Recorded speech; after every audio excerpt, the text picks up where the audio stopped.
Hello again, everybody. We're going to take a look at BTS Bitshares because it was requested. Coin market cap wise, let's see what they're ranked right now. Coin market cap BTS. They are ranked. Oh, we can't tell. Oops. They've done about 1.4 billion, I think. Pretty good. $1.4 billion market cap right now, with pretty decent trading volume, 64 million a day. That's definitely very respectable. Rank 34. It's on a big downtrend right now during a consolidation phase, but there's a big potential to make some very, very nice gains on it right now. Okay, but first of all, before we understand, before we go tackle this, I'm always going to introduce some theory at the beginning of every single video because that is important to understand. Okay, I want to talk to you guys about the mechanics of a head and shoulders pattern that we're all familiar with, right? Head and shoulders pattern goes like this. Goes like this, right? Goes just like that. And people call this a neckline, as you guys might have heard that term before. The neckline, what this does is it cuts across right there. And by the way, guys, if you guys like these videos that I make for everybody, and hopefully they help out the public as well, I also have a blog version of this on Steemit as well. And you are welcome to check it out there if you want to just skim through some key points and, you know, not watch a 1 hour video, for example. And I'd appreciate an upload on there as well. And like, subscribe, share, and the whole 9 yards for YouTube and Twitter, where I also tweet a bunch of awesome stuff, guys. You guys know I tweet a bunch of awesome stuff on there. Sometimes some of the calls are pretty point on, and a lot of people make some really nice profits. So it's, I don't know, maybe check it out. Maybe you guys will like the material that you see, maybe not. And I also have I have cryptocurrency piggy bank for my dog Luna there. You guys are welcome to donate to that as well. She's kind of an alcoholic, like I tell everybody, you know. So maybe nothing too extravagant, because we don't want her to get some Patron or something, because, you know, she's a big tequila fiend, right? So we're gonna go over the mechanics, guys, of head and shoulders pattern now. But we're going to talk about it from a technical perspective with Elliott Wave. I love Elliott Wave. You guys know I love Elliott Wave. Aren't you guys excited for my tutorial that I'm about to make? It's gonna take a while, but it will be done. So people look for this neckline, right? This is called the neckline, the blue one there. And people short it if it breaks. And people, you know, if it bounces, awesome. People go long on it, right? So it can do one or the other. Now the reason why it does this, okay, they do this is because they don't know if it bounces there, awesome, we get a wedge, right? We can get a wedge, we can get a symmetric triangle like that, or an ascending triangle, and that would be an ideal pattern to play, right? Because then, you know, once we figure out where B is, okay, once we figure out, okay, the reason why, if it bounces off of B is, or sorry, once we figure out where B is, right? Once it bounces off of A and B, we now have this line right there that automatically makes a neckline, right? From very relevant points.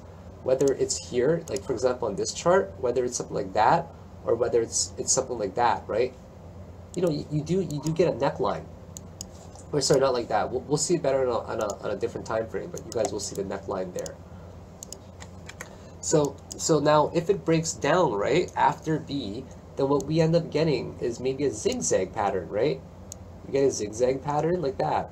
Maybe if B got a double top like that, chances are C will not be a zigzag all the way down there. Like, I just can't see that happening too often. It happens once in a while, but double top, like, it barely happens like that, because then you get a very irregular kind of shape, right?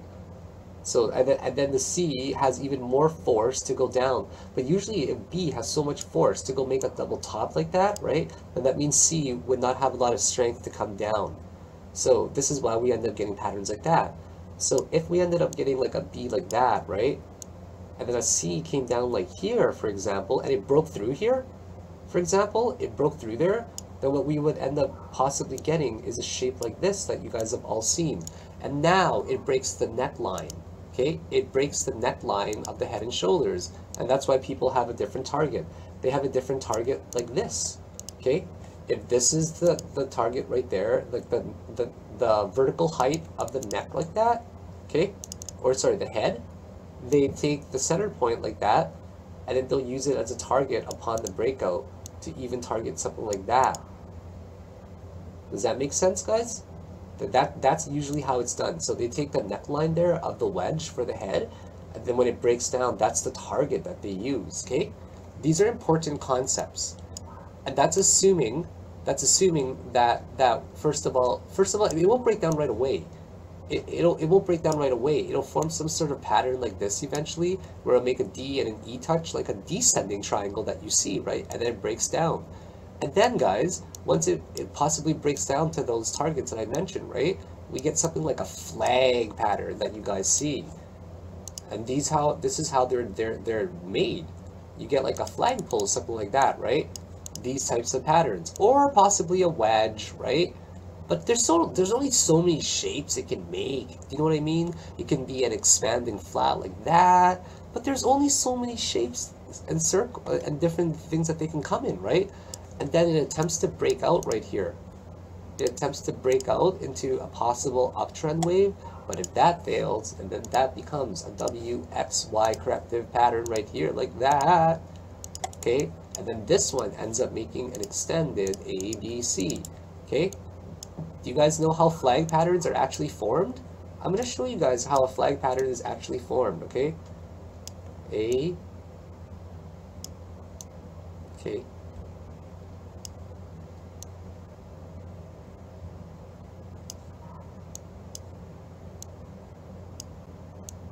So a flag pattern is formed like this, and A, B, C, and a W, X, Y. So it actually has A, B, C, X, W, and a Y, like this.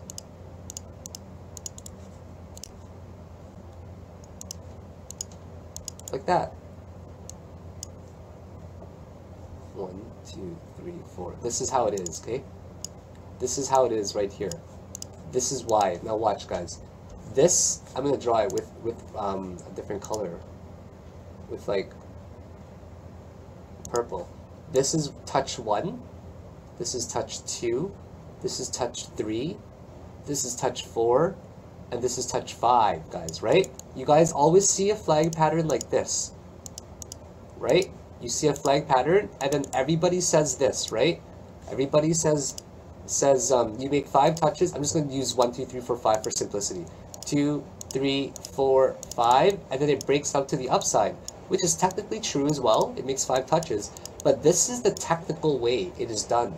A flag pattern is done because it makes a triple Elliott wave combo, right? And they do happen, right? They happen often. So yeah, so that's how like a flag pattern is officially formed. It makes like an ABC like this, right? And originally it'll make this shape here like that, right? Where it'll wedge out and break out of it. It'll wedge out and break out of it. But later it eventually makes some sort of shape like this that holds true. B could possibly touch here, but this is the touch. 1, 2, 3, 4, and 5. Okay, we're getting really into theory now, aren't we, guys? Okay, but these are the point of my videos. The point, whether you guys trade my coins or these coins that I'm doing or not, it's irrelevant, right? Because you might learn something from it as well. I can't load up the Bitshares one for some reason. So what I'm using right now is using Tether equivalent, like dollar equivalent from Poloniex. Now, I want to make note that we have 5 waves now. Okay, we're on the daily chart right here. Okay, we're on a daily chart. It's been around for a while. You know, it's been around for a while. It has spiked up here. Okay, this is some sort of corrective pattern. But what we do see is that there is basically, right, like that right now. And there's going to be another wave up. This one made a pretty good extension, I would imagine. Probably a 2618. 1618. Perfect, guys. That is a perfect extension that it could have possibly made. So what people would do is they would target, first of all, here as target 1 and here as target 2, right? So it's making some pretty nice waves right now. And on a daily chart, right, we just see it easily. Subwave 1, you know, people don't really catch that one often. Okay, they don't catch it often. It's probably like right there. And then here is 3, okay? This is the one that they catch. And here is 5, somewhere up there. Okay? People don't really catch this one often, but they know that it is on an uptrend. Now, what a lot of people will do, okay, once they see this on a tear going on an uptrend, right? And we have now confirmed that there's some sort of relevant support on this uptrend. Here, on a daily, everything else prior to that, they were all small waves. Like, they're all, you know, we can consider this the new part of the primary cycle, which makes 1, 2, 3, 4, and 5. Having a little party at my folks today. It's pretty cool. There's gonna be a lot of company. I freaking hate seeing people, to be quite honest. They were having company from like, I think Vancouver or something like that, and I gotta like have lunch and dinner and breakfast and stuff with them. So I'm here already now at 8 in the morning, and I don't like seeing people. I get really nervous around people. Like, I'm around computers all day and stuff like that. So, you know, so my monitors are my best friends, and Luna as well now. So, but sometimes she stays at the folks now, and yeah, it's kind of weird seeing people. So it's been a while since I've had to do stuff around people. I've been like 3 weeks now, I think. I think I go through periods of like months of not even seeing people except for like grocery stores or my folks, and that's kind of it. So anyways, just in case you're hearing a lot of sound in the background, there's gonna be a lot of people here today. Yeah, so these were buy zones, right? We're gonna go 1, 2, 3, 4, and 5 up here. And that makes a lot of sense, right? With the 1-to-1 retracement in there. So I think that's what we were talking about. So now we say to ourselves, how much did wave 1 retrace? A lot or a little? And we notice that it retraced a lot. Therefore, can we assume, because that one retraced to the 786 region, that this one right here can retrace less? Yeah, we can assume that, right? So we can assume that anywhere around here would be a really hot buy zone, right? Doesn't that look like a hot buy zone? And now there are some sub rules like this one right here. Wave 4 on a high time frame cannot retrace into the territory of wave 1, right? I'm gonna Google this just to show you guys what I'm talking about here. Don't ask me how I know how to find it so fast. I'm going to tell you guys the rule. Wave 4 does not enter the territory of wave 1. This rule holds for non-leveraged cash markets, right? And of course, we know that everything could be leveraged, right, in cryptocurrency, okay? All right? Even so, overlapping is usually confined to daily and intra-price fluctuations, and even then, is subwave 3 is specifically an impulse, right? So what they're saying is that it can overlap, right? But only by a hair. So now we're going to use our horizontal ray here as a section, as a guideline of where it cannot retrace into it. Unless someone can give me a better argument, I would love to hear it, right? This is wave 1 territory right here.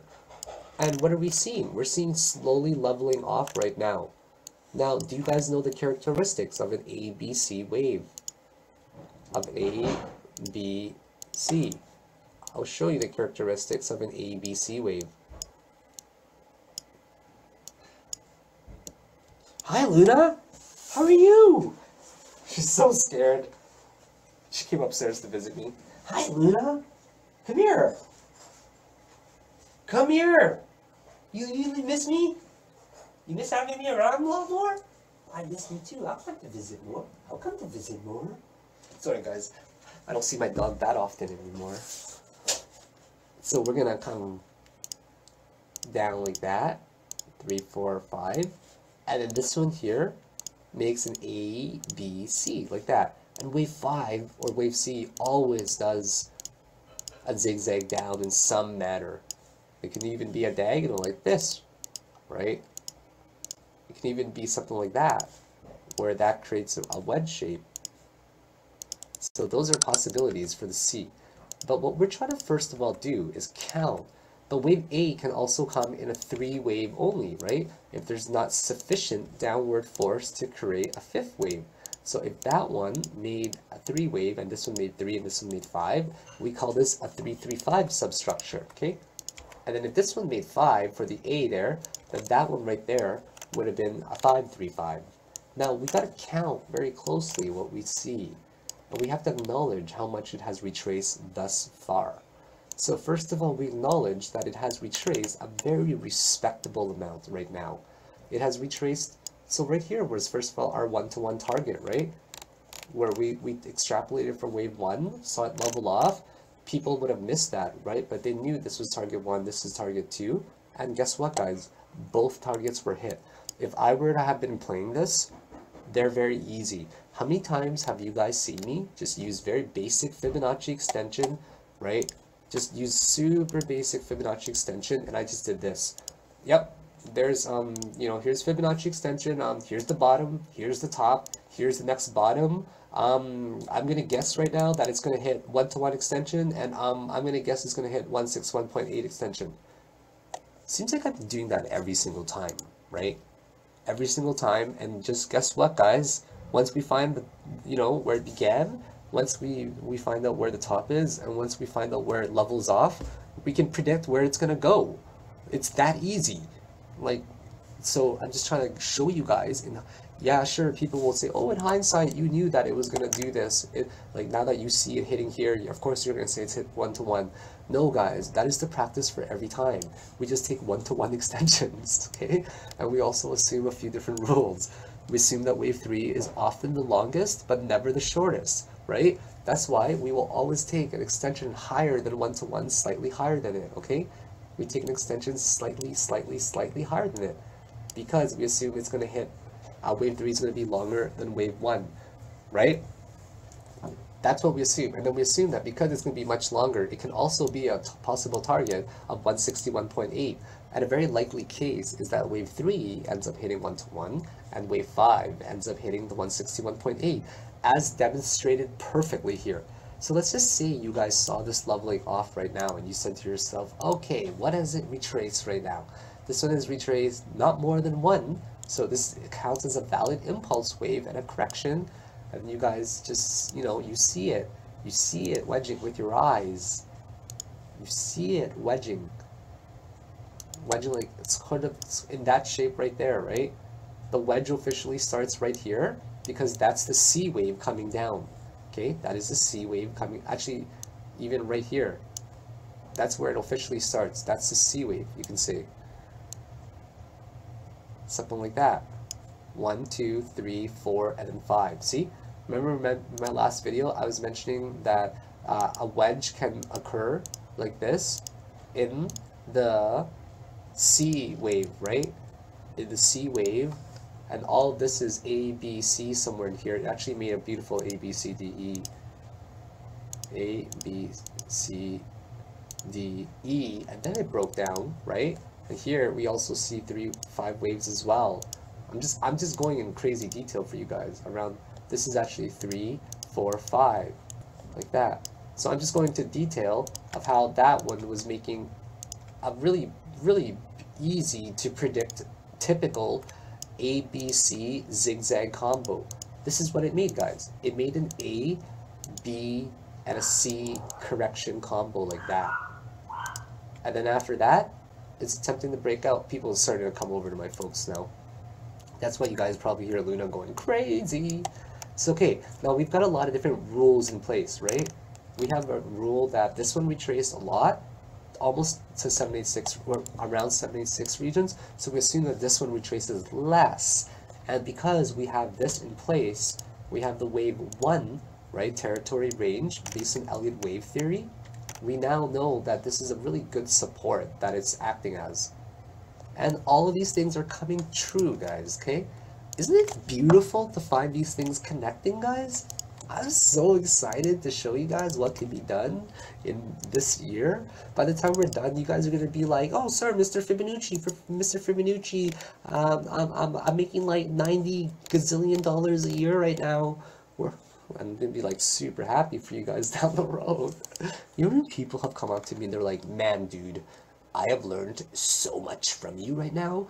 And yeah, I've like multiplied my portfolio by like 50 already just by learning some basic technical indicators and skills. So this is all not voodoo, okay guys, just to be clear. Now, a lot of people, some people might even argue, you know, we have to isolate these, right? What if that was wave 1 and that was wave 2 and that was wave 3? No, this couldn't be because wave 4 now is way into the territory of it, right? Now, if all of this right here was wave 3, remember the theory that I talked about earlier, guys, right? First of all, we're going to count here.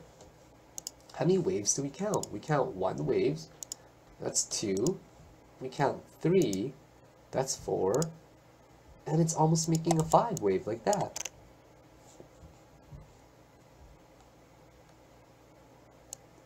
Yeah. This one is more so like that. And this makes 5 wave. I started there. 1, 2, 3, just by a hair. 4, and 5, right?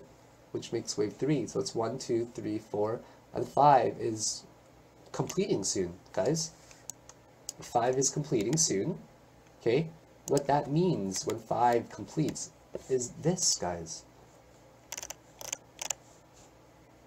Check this out. Are you guys seeing this? First of all, we're going to assume wave 4 is around here somewhere, okay? We're just going to take a general average area, and now we're going to draw this. See this one here? We're going to try to draw it as best as we can. Okay? Just around these areas. See? Around these areas right here. Now we're going to highlight it. We're going to highlight it to give you guys a good view, right? So am I taking a general area, average of this area there? Absolutely I am, right guys? Absolutely. Where's the horizontal line derived from? It's derived from the high point of 1. So guys, what I'm saying is that this is getting close to a buy zone because we are now at the 0.5 Fibonacci level of this particular wave, and we might even slightly break below to the 618 region, but I bet you the indicators are rounding off right now. Yeah, see, they're very low. It reached ultra low zones already. Daily's probably coming down still, but about to curve, maybe, right? So this one's going to tick down a tiny bit. This one's probably really low already. It's getting into very dangerously oversold zones, right? So it's not quite done this wave yet. It's probably going to go to somewhere between, I'm just guessing guys, like at best case scenario here, just guessing, and hold on, I'm trying to highlight this box. I don't know, between 42 and under 50, around there. Okay, so now what we notice is that if that is almost A and we count 5 subwaves, then is this a possibility here as well? If that is that a left shoulder? Is this a head? And is there going to be a, like that? Something like that, where we're going to play the neckline. So this right now is already an apex point that seems to be holding. That seems to be holding, right? Now, the next point is where this critical area comes to play after it bounces down the road. Okay, so let me show you guys something with Bitcoin, for example, all right? We're going to take the biggest coin out there. Do you guys notice something right here? Right? This one had a really weird wave 3, right? Super weird wave 3. Actually, let's go to daily. Because it arced a little bit more, right? This one's wave 3 was most likely over here, right? Where wave 1 was somewhere down there, like that. That's 3, right? That's 4 and 5, okay? Do you guys notice the head and shoulders that it's making in a very, very peculiar way here?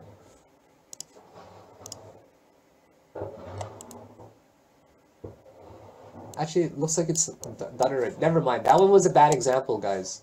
That one was a horrible example. Let's see if we can see it on any others. See iota. right? Okay, so it gets to a neck. No, this one's not a good example as well. We can't really see a neckline on a wave 3. Now, bad examples. Sorry, guys. I can't find any examples in the top of my head. I thought that there would be some. My mistake. Wasn't that funny, guys? You trying to make a big statement and then no statement was made at all. I just wasted 10 seconds of your lives, guys, and I'm not giving it back. But this one right here, it does look like it's creating a neckline in this visible area here, and it does look like it might want to bounce soon, right? I mean, all the indicators are pointing to a very, very oversold zone. This MACD looks like it's about to curve upwards like that. We're probably positively ticking upwards a little bit right now. It's just making a attempt. Volume is definitely picking up now. Do you guys see this in the past 15 minutes? Right? During a downtrend like that, there's really steady volume. But now the MACD, or not the MACD, the moving average for the volume is picking up a lot. Right? Not in the past 4 hours, but if we look at the volume in the past, like on an hourly or 45, 30, 15 especially, on the 5, we picked up a little bit there. Now it's declining again. So we're not quite done the downtrend yet. So what I would recommend doing, for myself, that is I would definitely get your charts open, guys. Get your charts open right now and just draw this line that you see, you know? Like draw a fairly fair line and to see if this could possibly be an apex point if it jumps up, okay? So after it makes an A, like any other coin, for example, I'll just go to Bitcoin because I know this one is valid. I'm not going to waste your time this time, guys. After it makes an A point, it makes its way to a B point, right? Right? And, you know, Bitcoin retraced a healthy amount, as all coins usually do. This one was 618, it retraced, okay? So we ask ourselves, is it possible for it to retrace there before making its way to a C position?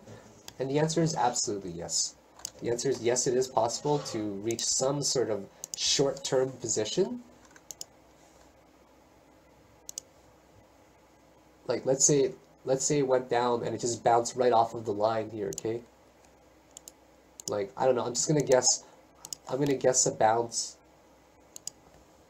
up to like up to 40, above 42 for sure. I think above 42, because this is becoming a buy zone, right? Heavy buy zone.